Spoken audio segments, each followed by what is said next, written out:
Ahojte, dobrý večer. Tak dneska vás chcem zobrať na prechádzku promenádou popri oceáne, ale ešte kým sa tam dostaneme, tak takýto malinký úletik si spravíme do tohto úžasného obchodu, ale hop, musím vám to tu všetko ukázať. Asi ťažko sa dá k niečomu prirovnať tento alehop, ale môžeme sa to pokúsiť cez nejakého tigra v kombinácii so šeftom, ale samozrejme za super peniaze a každý mesiac tu majú nový tovar a starý dávajú do akcie. Takže vždy, keď sa idem prechádzať okolo oceánu, tak si neodpustím zástavku v Alehope pozrieť sa, čo tu majú nové.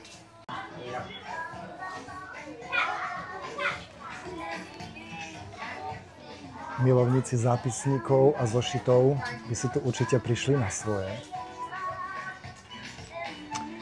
Ale samozrejme dajú sa tu kúpiť aj rôzne veci na pláž.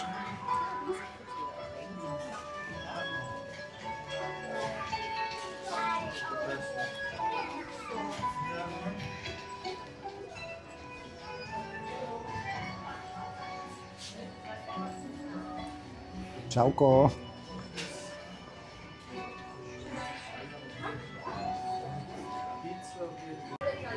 Takže povinná zástavka hotovo. Alehop skontrolovaný. To je určite obchod, keď si otvoríte TikTok a dáte Alehop, tak tam uvidíte ľudí výskať, jačať, že som v Španielsku, tak musím vidieť proste Alehop. Takže nielen oni, ale ja potrebujem ten Alehop vždy skontrolovať. To už je taká rutina.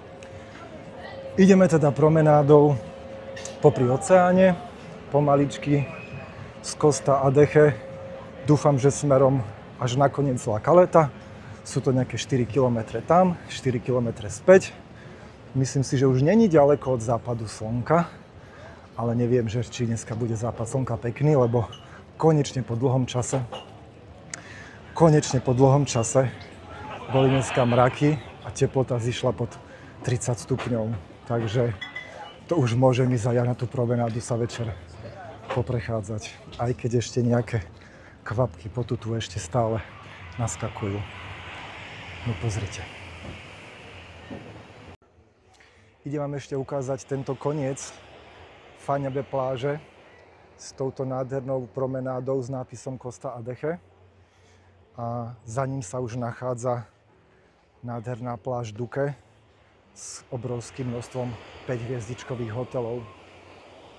Není ešte úplne západ slnka, je tu o hodinu menej ako máte vy na Slovensku a ešte zo pár ľudí sa tam kúpe, ale už postupne sa ten život pripravuje, alebo teda premiestňuje z pláže na večere a na večernú zábavu. Takýto pohľad aj trochu zhora.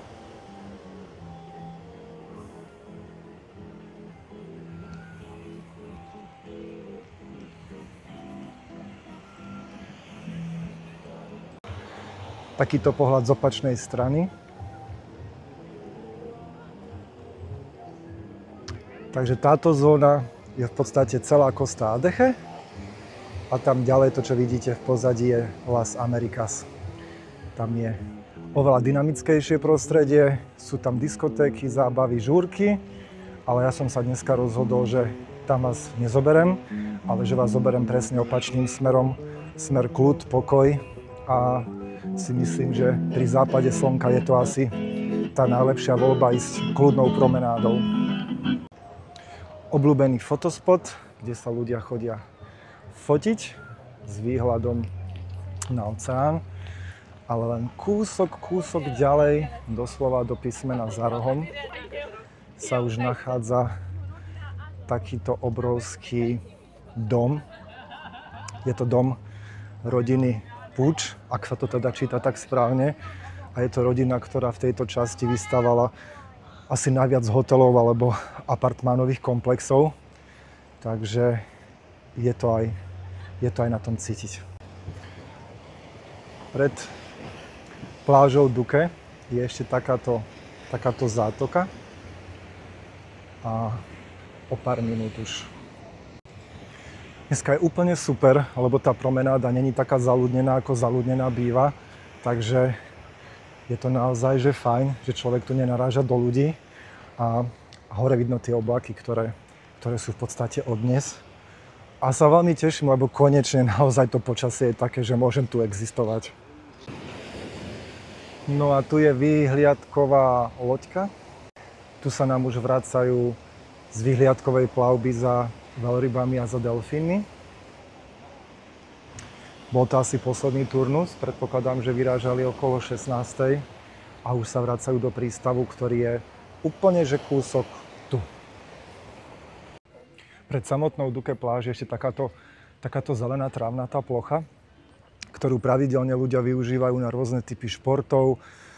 Viem, že v určité dni ráno aj večer sa tu cvičí jóga, takže je to tu pomerne taká rušná zóna, ale super využívaná.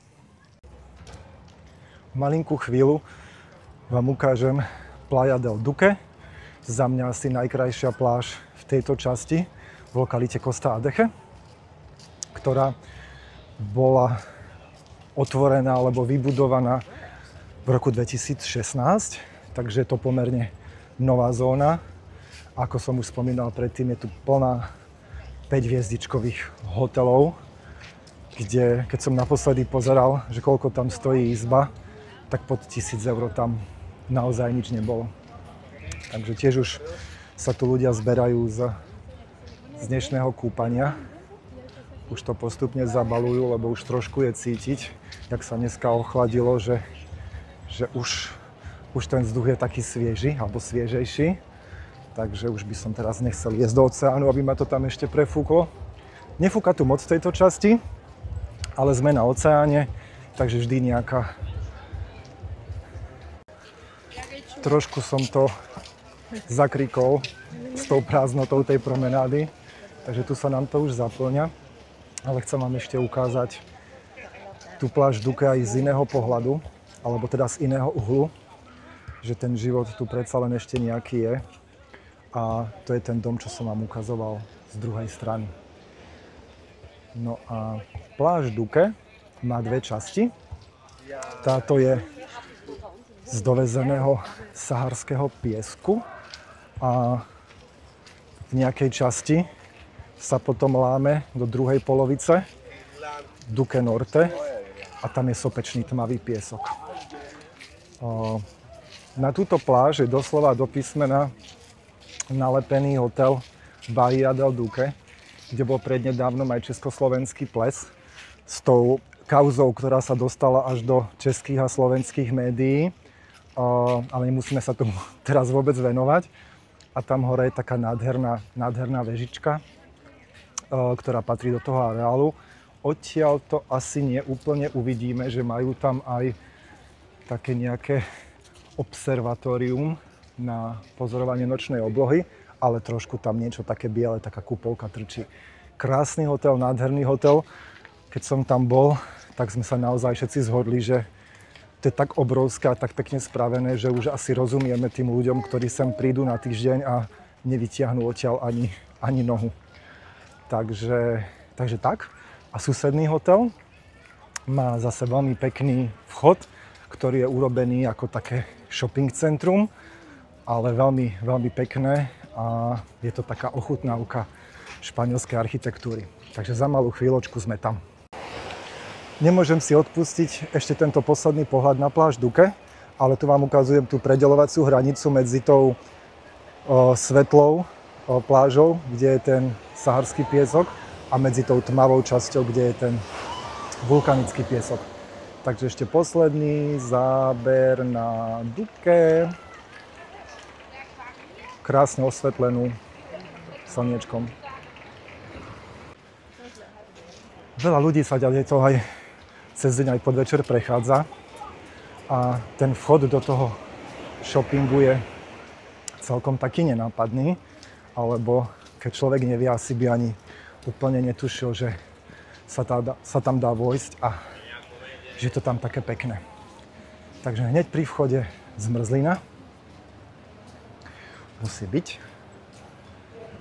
trafika, ktorá už má celkom pekný dizajn, takáto drevená budka.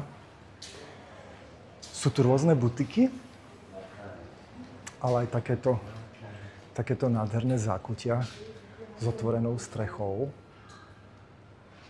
Lebo tu naozaj prší možno 14 dní za rok a keď tu aj prší, tak v ten deň sa dá určite kúpať, takže s tými strechami si tu moc starosti vôbec nerobia. Takže butik, ďalší butik, ale je to tu pekné, že človek v podstate ani si neuvedomuje, že je v nejakom shoppingu a už vôbec nie, že je to nejaký vstup do hotela. Takýto ešte panoramatický pohľad na malé námestičko, tiež s obchodíkmi, s fontánou a s peknými butikmi. Vchádzame teraz do takejto prechodovej časti, kde sa nachádza kaviarnička. Tam už je vidno hore hotel a táto bránka je vstup do hotela. Takže aby sme sa do toho hotela dostali, ale nejdeme tam, len vám to chcem ukázať, tak musíme výjsť po týchto schodoch s takýmto krásnym oknom.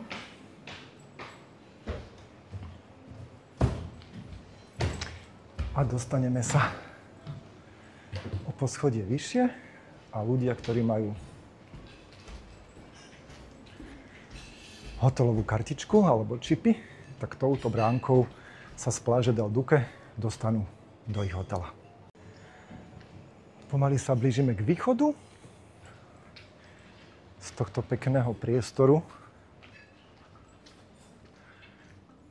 Tu je vidno ešte trochu hotel a na tejto stene zo skal býva veľmi veľa mačiek, ale momentálne tu ani jednu nevidím. A tento hotel má ešte aj exteriérové také atrium, ak sa to tak dá nazvať vôbec, kde sa konajú rôzne podujatia pre hotelových hostí, či už s folklórnymi skupinami, karneválovými skupinami, alebo nejaké cateringy a slavnostné večere. Takže takýto krásny priestor. Takže takí moji kamaráti, čo ma sledujete a venujete sa trošku takému niečomu ako mantry alebo jemným ezoveciam, tak si tu viem predstaviť taký dobrý koncert, napríklad Davy Premal. Som si to pekne obišiel, som naspäť na promenáde a keďže som si kúpil aj drinčík, ktorý sa mi tu už v batohu ohrieva, tak dám si teraz krátku prestávku, vypijem si drinčík, zatiaľ vám aspoň uploadnem tieto storky a o chvíľočku pokračujeme ďalej. Slnko už zapadlo cez moju pauzičku a zapadlo pár minút skôr, lebo práve v tej časti sa nachádza susedný ostrov La Gomera a dneska to slnko začalo zapadať za ňu. A keďže sú tam tiež vysoké hory, tak sa schovalo reálne skôr, ako by sa schovalo bežne za hladinu oceánu.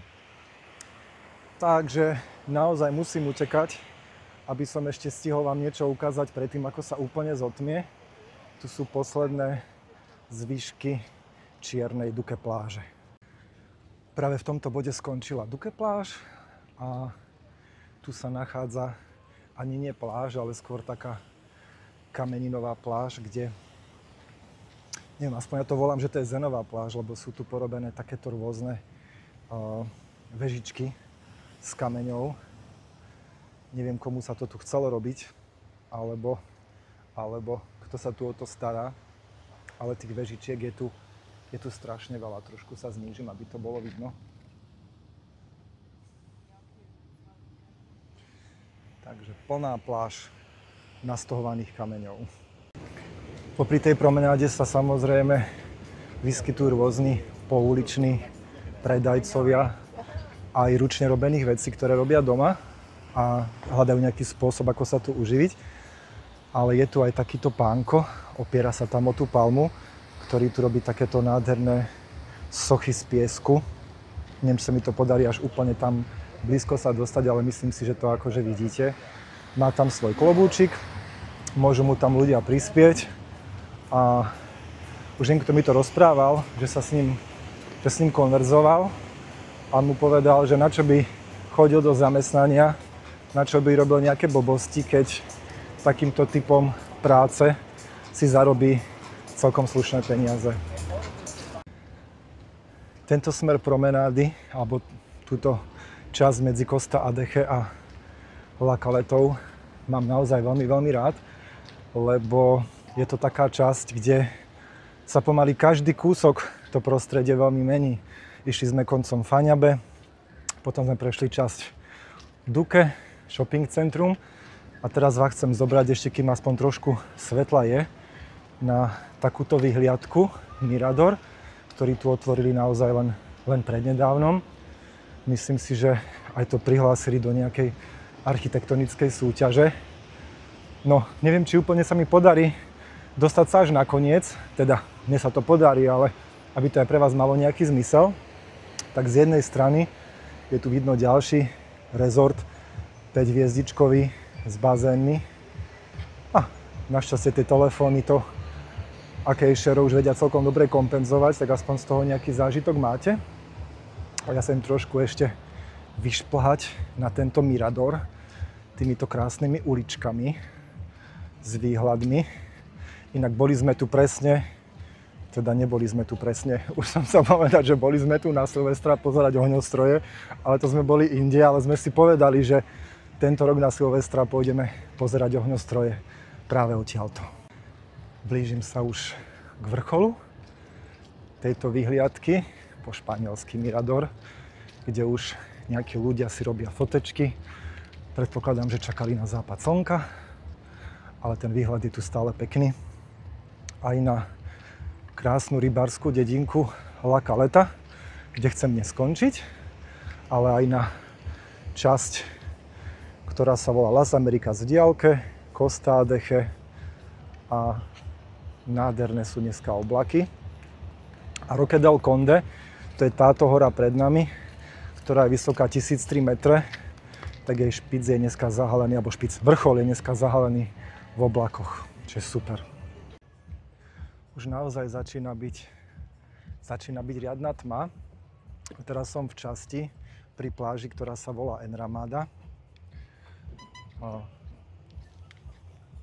Už naozaj začína byť riadna tma. Teraz som v časti pri pláži, ktorá sa volá Enramada a je to pláž, na ktorej pristávajú paraglidisti. Na Tenerife je veľmi silný paragliding. Denne z veľa kopcov tu okolitých skáču ľudia a pristávajú práve na tejto pláži Enramada. Nachádza sa tu aj takýto plážový bar Cocoluche a plážové bary sa tu volajú Chiringuita. Takže keď vám niekto povie, poďme sa stretnúť v Chiringuite, tak to znamená, že sa stretnete v plážovom bare. V tomto prípade Chiringuito Cocoluche na Enramade. Dorazil som už do La Calety, teda na začiatok La Calety. Tu sú vždy odstavené takéto krásne malé loďky. A zo mňa influencer teda určite nebude, lebo sa mi pred malou chvíľkou vybila stabilizačná tyč. Takže miesto stabilizačnej tyče budem musieť mať stabilizačnú ruku. Tak aspoň vám tu ukážem takúto atmosféru reštaurácií, ktoré majú ponuku zameranú hlavne a prevažne na ryby. A ideme ešte na koniec tej promenády, aj keď po tme, lebo budem sa sem musieť ešte určite raz vrátiť aj za dňa. Toto už je posledná reštaurácia na tej promenáde, ktorá sa volá La Caleta. Obraz budete mať trošku roztrasený, ale čo už. Takže keď budete niekedy na Tenerife, tak určite odporúčam, aby ste vyskúšali jednu z týchto reštaurácií v La Calete práve kvôli sortimentu rýb. Robia tu úžasné grillované ryby, ktoré vám vedia dať na misu, kde sú rôzne druhy a takisto ešte robia aj morské plody, alebo teda morské príšery. Tu sa to volá Marisco. La Caleta končí takýmito skalami pri oceáne, kde ako vidíte mostík, ľudia sa môžu ísť kúpať. Tam je ďalší a tunak je lávový kopec s poslednými domčekami. Takže tí, čo chcú ísť na Playa Hernández, to je najbližšia pláž odtiaľto, musia ísť práve tadeto ponad tento kopček a určite mám minimálne jedného kamaráta, čo možno aj tieto storky pozerá, ktorý si tú trasu na Playa Hernández dal. Takže týmto sa s vami lúčim pre dnešný večer. Dorazil som do cieľa viac menej po tve a idem už naspäť tie 4 km bez telefónu. Dobrú noc vám prajem všetkým a pekný zvyšok večera. Čaute.